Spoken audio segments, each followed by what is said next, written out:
Problem number 3. 100 kilograms salt solution originally 4% by weight. Salt in water is boiled to reduce water content until the concentration is 5% by weight salt. How much water is evaporated? A. 10, B. 15, C. 20, or D. 25. So for solution, ang hinahanap sa problem is yung water evaporated. So let X be equal to kilogram of water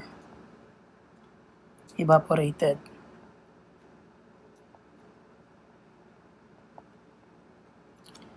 Sabi sa problem, meron daw 100 kilogram na salt solution.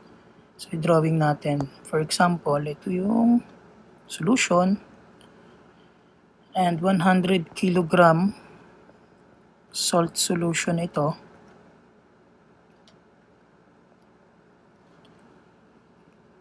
And by weight, 4% salt. So, kung 4% na salt, so nasa 96% na water siya. Sabi, pinakuluan siya, boiled, para mabawasan yung water content. So, minus. Kasi evaporated para mabawasan. Subtract natin yung water content. So, yun yung pinapahanap, X.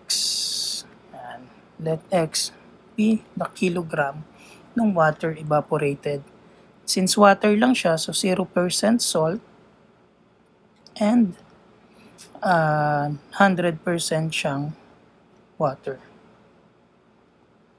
Sabi, equal daw ito sa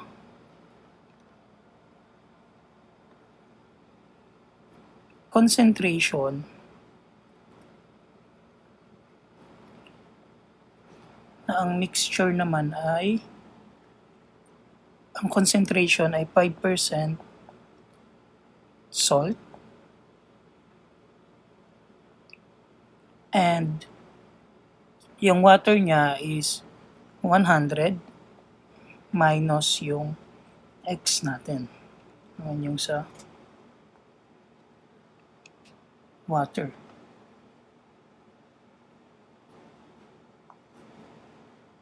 Kilogram pala ito.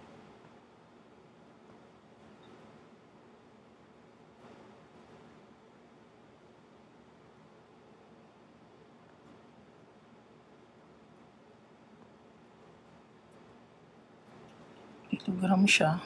And 100%. Hindi pala, 95% na lang. Sorry. 95% na lang yung water.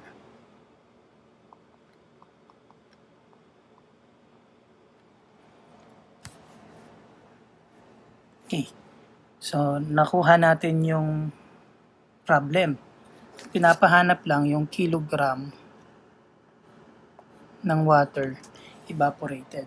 May dalawang way to solve this problem. Pwedeng ang i-consider natin ay in terms of salt. So, unahin natin yung in terms of salt. In salt, so meron kang 4% times yung 100 minus 0% yung salt times X is equal to 5% times 100 minus X. So you have 400 minus 0 is equal to 500 minus 5X.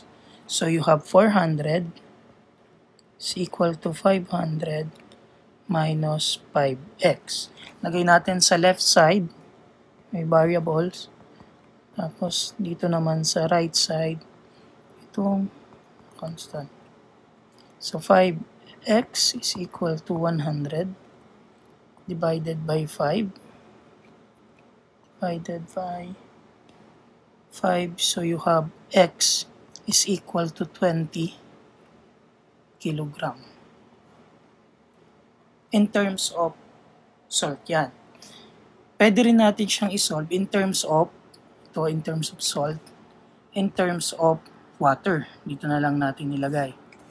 In terms naman ng water, in water, 96% water times 100 yung solution minus 100% yung water times x is equal to 95% water times 100 minus x. So you have 96 times 100 is 9,600 minus 100x is equal to 9,500 minus 95x.